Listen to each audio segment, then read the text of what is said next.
오늘은 여러분 우리 주님의 몸과 피를 먹고 마시는 성찬에 관한 말씀을 여러분에게 전하고자 합니다. 사랑하는 교회 여러분, 우리가 주님의 몸과 피를 상징하는 빵과 포도주를 함께 먹고 마시는 예식인 성찬식을 거행하기 전에 가장 먼저 우리가 해야 할 일이 있습니다. 그것은 바로 이 예식이 무엇을 의미하는지도 모르고 아무런 생각 없이 참여하지 말라는 강력한 경고를 확인하고 아는 것입니다. 이는 여러분 모두 잘 알고 계실 줄 믿습니다. 그러나 순서에 따라서 성찬에 대한 경고의 말씀을 우리 같이 한번 읽어봄으로써 귀한 시간이 되었으면 좋겠습니다. 고린도전서 11장 27절에서 31절 함께 보시겠습니다. 그러므로 누구든지 합당하지 않은 태도로 빵을 먹거나 주님의 잔을 마시는 사람은 주님의 몸과 피를 범하는 죄를 짓는 것입니다.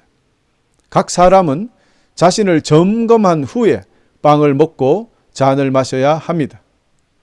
주님의 몸이라는 인식이 없이 먹거나 마시는 사람은 자기에게 내릴 하나님의 심판을 먹고 마시는 것입니다. 이런 이유로 여러분 중에는 약한 사람이나 아픈 사람이 많이 있고 죽은 사람들도 적지 않습니다. 우리가 자신을 분별하였더라면 심판을 받지 않았을 것입니다. 아멘. 적어도 이 말씀을 듣는 여러분 중에는 우리 주님의 몸과 피를 먹고 마심에 있어서 장난스럽게 대하거나 아무런 생각이 없이 그렇게 먹고 마시거나 혹은 주님의 십자가의 사역에 아무런 목적도 알지 못하고 그렇게 성찬 예식에 참여하는 분은 아마 한 분도 없으실 줄 믿습니다. 주님의 몸과 피를 대하기 전에 우리 스스로를 점검하는 것은 아주 중요한 그런 요소입니다. 이것이 성찬 예식에 참여하는 모든 성도들의 첫 번째 행동 강령이라 할 수 있겠습니다. 자기 자신을 스스로 점검하는 일. 이것을 원어 성경에는 도키마쪼라고 합니다. 이 도키마쪼란 말이 스스로 점검하다라는 뜻입니다. 그래서 저는 여기서부터 성찬 예식이 시작한다고 강력히 주장하는 사람입니다. 주님의 몸과 피를 먹고 마시기 전에 우리 스스로를 점검하는 것에서 성찬은 이미 시작되었다. 여러분 이것을 꼭 기억하시기를 바랍니다. 그리고 또 우리가 잊어서 안 될 것이 있는데요. 물론 성찬 예식에서 주님의 몸과 피를 상징하는 빵과 포도주가 예식에서 중요합니다. 그러나 그렇다고 해서 빵과 포도주 그 자체가 마치 신비한 능력을 가지고 있는 것처럼 여기거나 어떤 우상이 되어서는 안 될 것입니다. 오직 우리 주 예수 그리스도의 놀라운 희생과 우리 아버지 하나님의 끝없는 사랑에 있다는 것, 이것이 중심이 되어야 된다는 것입니다. 자, 그럼 여러분 이제 오늘 본문 말씀인 누가복음 22장 14절에서 20절을 또 함께 보시겠습니다. 때가 되어 예수께서 식사 자리에 앉으셨습니다. 그리고 제자들도 예수님과 함께 앉았습니다. 예수님께서 제자들에게 말씀하셨습니다. 내가 고난을 받기 전에 너희와 함께 이 유월절 음식을 먹기를 간절히 바랐다. 내가 너희에게 말한다. 유월절이 하나님 나라에서 이루어질 때까지 다시는 유월절 식사를 하지 않겠다. 예수님께서 잔을 받아서 감사 기도를 드리고 말씀하셨습니다. 이 잔을 받아 너희들끼리 나누어 마시라. 내가 너희에게 말한다.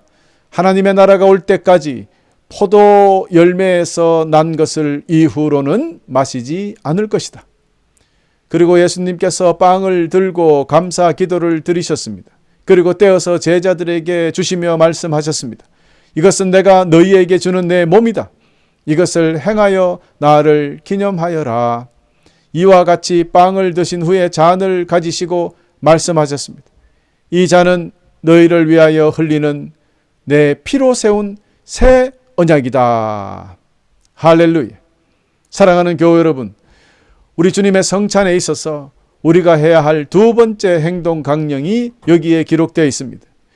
두 번째 우리가 해야 할 일은 주님의 모든 것, 즉 특별히 주님의 죽으심과 부활을 기억하는 겁니다. 주님을 구세주로 고백하고 성찬에 참여하는 성도라면 주님께서 주신 이 새로운 약속, 이 언약이 담겨 있는 이 귀한 예식인 주님의 몸과 피를 상징하는 빵과 포도주를 대하면서 어떻게 주님의 십자가의 죽으심과 부활하신 놀라운 사역에 대해서 감사하지 않을 수가 있고, 어떻게 그 놀라운 사역을 기억하지 않을 수 있겠습니까? 그렇습니다. 주님의 사랑을 한 번이라도 체험한 성도라면 우리를 위하여 목숨을 버리신 그 크신 사랑과 은혜를 기억하지 않을 수 없을 것입니다. 주님의 그 거룩한 피값으로 영원히 죽을 수밖에 없었던 우리를 깨끗하게 씻겨서 또 영원한 생명을 얻을 수 있도록 해주신 그 하나님의 사랑과 우리 주님의 십자가의 공로를 잊을 수 없다는 것은 너무나 당연하기 때문에 두말하면 잔소리가 될 것입니다. 여러분, 이처럼 우리 주님의 모든 것 중에서 특별히 주님의 죽으심과 부활을 기억하는 것, 이 기억하는 것을 아남네시스라고 헬라어 성경은 기록하고 있습니다. 이 아남네시스가 영원히 잊어버리지 않고 기억한다는 뜻이 담겨 있습니다. 그래서 우리는 성찬을 대할 때마다 주님의 죽으심과 부활하심을 특별히 아남네시스, 기억해야 된다라는 것을 다시 한번 여러분에게 말씀드립니다. 이렇게 우리가 주님의 성찬에 참여한다는 것은 결국 십자가에서 그리스도의 희생을 기억하는 것이며, 또 나아가서 주님과 영원히 하나됨을 결심하는 시간이 되어야 할 것이다.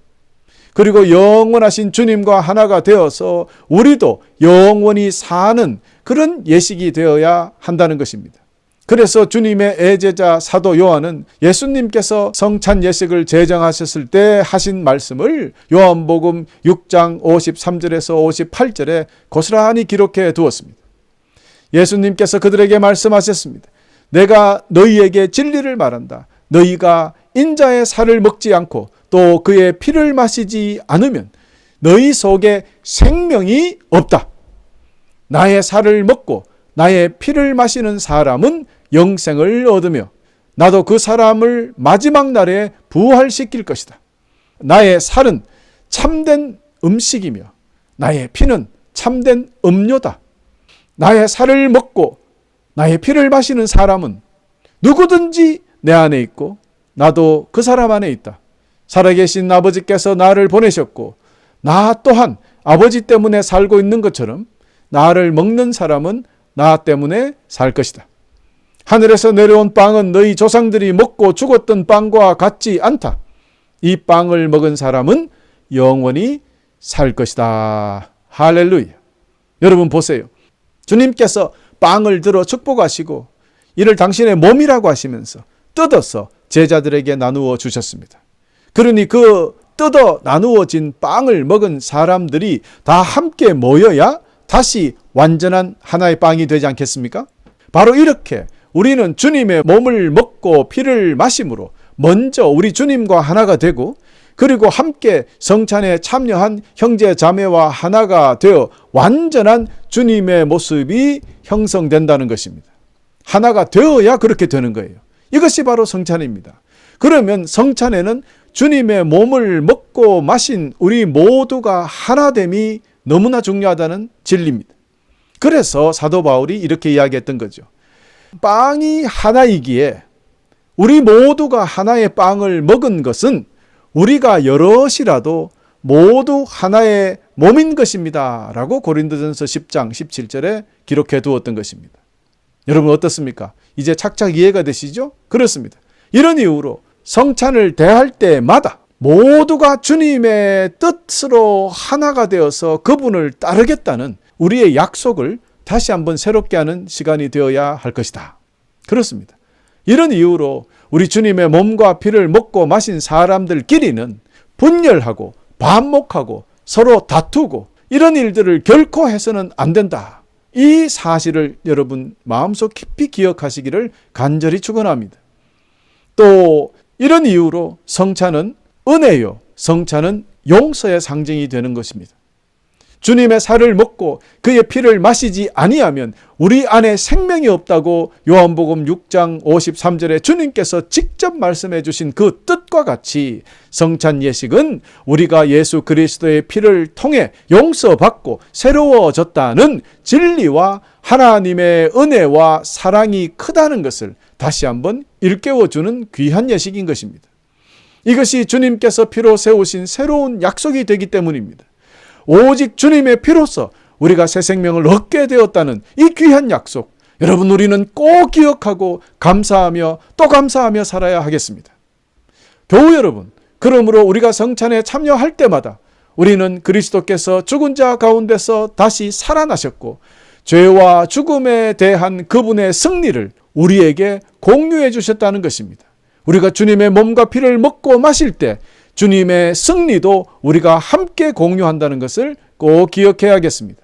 그래서 고린도전서 15장 20절에서 22절에 사도 바울은 이렇게 기록했습니다. 그리스도는 죽은 자 가운데서 살아나셨고 잠든 자들의 첫 열매가 되셨기에 그래서 그리스도 안에서도 모든 사람들이 살아날 것입니다 라고 강력하게 기쁨으로 선포했던 것입니다. 이처럼 성찬은 우리의 미래에 대한 영원한 소망이에요. 부활과 영생에 대한 소망을 더욱 신뢰하게 만들어주는 것입니다. 그렇습니다, 여러분. 주님을 믿는 사람들은 우리가 죽어도 다시 살아나게 된다는 것을 믿는 것입니다. 여러분, 죽어도 다시 살아난다는 것을 믿습니까? 아멘.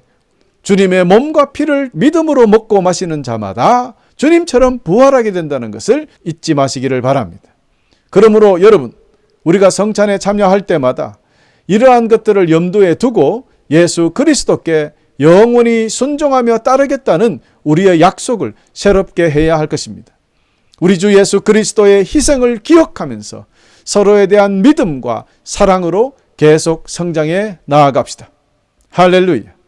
사랑하는 형제자매 여러분, 또한 성찬 예식은 우리에게 주님의 재림과 주님의 나라가 완성될 것이라는 그 예언을 믿음으로 받는 귀한 예식이기도 합니다. 마태복음 26장 29절에 우리 주님께서 말씀하신 것 다시 한번 읽겠습니다. 내가 아버지의 나라에서 너희와 함께 새롭게 마시는 그날까지 지금부터 포도 열매로 빚은 것은 마시지 않을 것이다.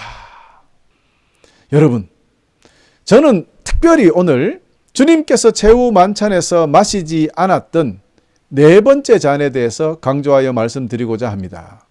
이것이 바로 마태복음 26장 29절 조금 전에 읽었던 그 말씀에서 유래된 말입니다. 여러분, 유대인들은요, 유월절 식사를 하는 동안에 네 잔의 포도주를 마시게 된다고 합니다. 각각 하나님의 구속사적인 내용을 담아 기념하고 감사하는 그런 잔이 되는데, 첫 번째 잔은 이스라엘 백성들을 그분의 거룩한 백성으로 선택하셔서 구별해 주신 그 하나님의 사역에 감사하는 성화의 잔이라고 합니다. Sanctification, 성화. 그리고 두 번째 잔은 이집트에서 이스라엘 백성들이 노예 생활했는 그 당시에 주님께서 그들을 이집트에서 구원해 내셨잖아요. 그것을 기념하고 감사하는 구원의 잔이라고 하고요. 세 번째는 언약의 잔이라고 합니다. 이스라엘 백성들을 그 죄에서 구속하여 그들에게 새로운 언약을 약속하신 잔, 즉 너희들이 젖과 꿀이 흐르는 땅으로 인도하겠다. 그리고 나라를 세워 완성시키겠다는 그 약속을 이스라엘 백성들이 받고 이스라엘 땅에 다 이제 자리를 잡게 되잖아요. 물론 40년 뺑뺑 광야에서 돌았지만 말입니다. 어쨌든 이 언약의 잔은 그것을 기념하면서 마시는 잔이거든요. 이 세 번째 잔. 그런데 주님께서 제자들과 함께 이 유월절 식사를 하시다가 세 번째 잔에서 멈춰버립니다.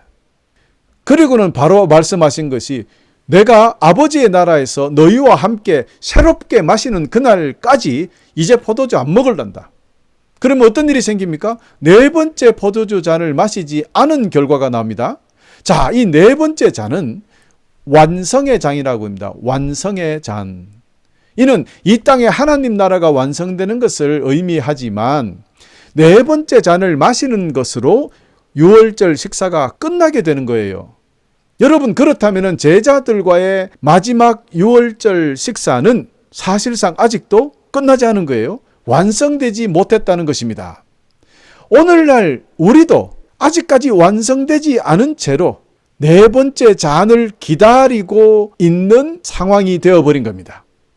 우리 주님께서 내가 아버지의 나라에서 너희와 함께 새롭게 마시는 그날까지, 즉 우리 주 예수께서 정하신 때 마지막 주님의 날, 주님께서 다시 오시는 그날에 주님이 이 땅에 다시 오셔서 아버지 하나님의 나라, 저 찬란한 천국에서 우리와 함께 새롭게 마시는 그날이 있을 것이라는 약속을 해 주신 것입니다. 2000년 전 첫 성찬 예식에서 네 번째 잔을 마시지 아니하시고 남겨두셨던 것입니다. 여러분, 그러니 지금 우리는 주님께서 다시 오셔서 완성시켜 주실 그 네 번째 잔을 소망하는 사람들이 된 것입니다. 그러므로 우리 모두는 주님의 성찬을 대할 때마다 하루빨리 네 번째 잔을 주님과 함께 저 천국에서 마시기를 간절히 소망해야 하는 것입니다. 여러분, 우리 주님 처음 성찬식을 만들어 주실 때 내가 고난을 받기 전에 너희와 함께 이 유월절 음식을 먹기를 간절히 바랐다라고 누가복음 22장 15절에 말씀해 주셨잖아요. 그렇습니다. 이때도 제자들과 함께 성찬을 가지기를 주님께서는 간절히 원하셨던 것처럼 우리 주님께서는 지금도 하루빨리 저와 여러분과 함께 네 번째 잔을 마시기를 간절히 원하고 계신다는 것을 여러분 꼭 기억해 주시기를 부탁드립니다. 복음이 온 세상에 전해질 때 우리 주님께서 다시 오신다고 약속해 주셨으니 우리가 더욱 열심히 온 세상에 복음을 전해서 우리 주님께서 하루빨리 이 땅에 오셔서 우리와 함께 네 번째 잔을 마시게 되도록 기도하며 힘써 복음을 전하시는 여러분 되시기를 간절히 축원합니다. 할렐루야. 교우 여러분, 우리가 이렇게 성찬에 참여할 때마다 이처럼 예수 그리스도의 희생과 부활을 기억하고 감사드리는 것은 당연한 일이지만 나아가서 주님께서 재림하실 때 우리와 함께 마실 네 번째 포도주 잔을 소망하는 것, 오늘 여러분에게 다시 한번 선포하고 강조하니 여러분 기억해 주시기를 거듭거듭 부탁드립니다. 사랑하는 교우 여러분, 이렇게 주님께서 마시지 않으셨던 네 번째 포도주 잔을 생각하며 언젠간 주님과 함께 마지막 네 번째 포도주 잔을 마실 그날을 소망하며 사는 성도님들이라면 성찬의 세 번째 행동인 헬라어로 카탄겔로, 즉 주님의 죽으심을 전하는 일, 이 일을 하지 않겠습니까? 사도 바울이 고린도전서 11장 26절에 기록했기를 여러분은 이 빵을 먹고 이 잔을 마실 때마다 주님이 오실 때까지 우리 주님의 죽으심을 전하십시오라고 강력히 부탁했습니다. 우리는 이를 위해서 부름받은 사람들입니다. 우리는 예수 그리스도의 구원의 능력에 대한 우리의 믿음을 드러내고 주님의 죽으심과 부활과 다시 오심을 전하며 또한 우리 주변 사람들과 그리스도의 사랑을, 은혜를 함께 나누도록 부름받았다는 사실을 기억해야 되겠습니다. 누구나 다가 사역자라는 사실을 기억하시고 우리 누구나 다가 이것을 위하여 주님께서 몸을 깨워주셨고 이것을 위하여 부름받았다는 사실을 다시 한번 선포합니다. 성찬 예식은 우리 주님께서 만들어 보여주셨고 또 이렇게 주님이 다시 오실 때까지 계속 시행하라고 직접 명령해 주신 유일한 예식입니다. 여러분, 주님이 언제 침례를 이러이러한 방법으로 해라 라고 하신 적이 있습니까? 성경에? 없습니다. 세족식을 이렇게 해라 라고 하신 적이 한 번도 없어요. 그렇기 때문에 우리 주님께서 만들어주신 그날부터 오늘 우리에게 이렇게 수세기 동안에 기독교 예배의 중심이 되고 거룩한 예식이 되어서 오늘날 우리에게까지 전해져 왔던 거죠. 빵과 포도주, 그리스도의 몸과 피를 상징하여 이를 먹고 마신 어쩌면 아주 단순한 예식인데 성찬에 참여하는 우리들은 주님의 사랑으로 서로 사랑하고 교제하고 또한 예수 그리스도의 보혈의 공로로 하나님께 나아가서 하나님과 긴밀한 사랑을 나누는 것, 이것이 바로 성찬 예식 자체이기 때문에 이 예식은 너무나 중요한 것입니다. 거듭 말씀드리지만 성찬 예식을 통해서 우리 주님께서는 저와 여러분을 십자가의 사역, 즉 영혼 구원의 사역으로 불러내셨다는 사실을 기억하시고 곧 이 세상에서 예수 그리스도의 나라를 확장시켜 나아가는 것, 주님을 사랑하고 그리고 이웃을 사랑하며 섬기는 우리의 믿음을 실천하라는 명령이 성찬 예식에 담겨 있는 것입니다. 그러므로 성찬을 통해서 나 혼자 죄를 씻고 구원받는 것으로 끝나서는 결코 안 됩니다. 주님의 몸과 피를 먹고 마신 우리는 주님께서 가장 기뻐하시고 가장 좋아하시는 일을 해야 되는데 그 일이 바로 온 인류의 구원 사역입니다. 우리 주님께서는 한 사람도 지옥에 떨어지는 것을 원하지 않습니다. 한 사람도 죽음으로 끝나는 인생이 되어서는 안 된다고 생각하시는 분이에요. 모든 사람이 주님 앞에 나와서 주님을 주로 고백하며 다 천국에 데리고 가고 싶어 하시는 분이 우리 주님이십니다. 그러므로 주님이 가장 기뻐하시는 온 인류 구원 사역에 우리 모두는 동참해야 한다는 것을 다시 한번 선포합니다.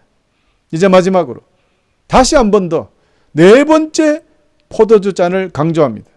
우리와 함께 네 번째 포도주 잔을 마시려고 곧 다시 오실 우리 주님을 기다리는 아름다운 소망을 가지고 기쁘게 살아야 한다는 이 진리를 오늘 강조하고 또 강조합니다. 네 번째 잔을 소망하는 일, 그 새로운 소망이 바로 우리 주님께서 몸과 피를 흘려주시면서 우리들에게 전해주셨던 귀한 소식이 됩니다. 그러므로 새로운 그런 소망이 매일매일 우리 삶 속에서 넘쳐나야 하겠다. 그렇습니다. 이 소망을 가지는 것이 결국에는 성찬의 완성이 되는 것이다. 그렇습니다. 이 성찬을 통해서 우리는 하나님의 나라의 완성과 우리 주 예수 그리스도의 재림과 함께 우리 모두 부활에 대한 우리의 소망, 즉 우리 주님과 함께 마실 네 번째 잔을 간절히 기다리는 소망, 이 소망을 영원히 간직하고 이 모든 복된 소식을 온 세상에 전하는 우리가 되어야 하겠다. 다시 한번 선포합니다. 끝으로 우리가 성찬 예식을 대할 때마다 그리스도와 함께 연합하고 우리의 믿음이 강화되며 우리는 그의 자녀요 제자로서 우리의 사명을 감당하며 살아야 한다는 것을 다시 한번 상기해야 할 것입니다. 또한 주님의 약속, 즉 다시 오실 우리 주님과 함께 마실 그 네 번째 잔을 기억하고 기대함으로 어떤 풍파에도 사탄의 어떤 공격에도 흔들리지 마시고 항상 승리하며 기쁘게 사시길, 이제 곧 다시 오실 우리 주님, 그래서 우리와 함께 네 번째 잔을 마실 우리 주 예수 그리스도의 이름으로 간절히 축원하면서 오늘 설교를 마치겠습니다.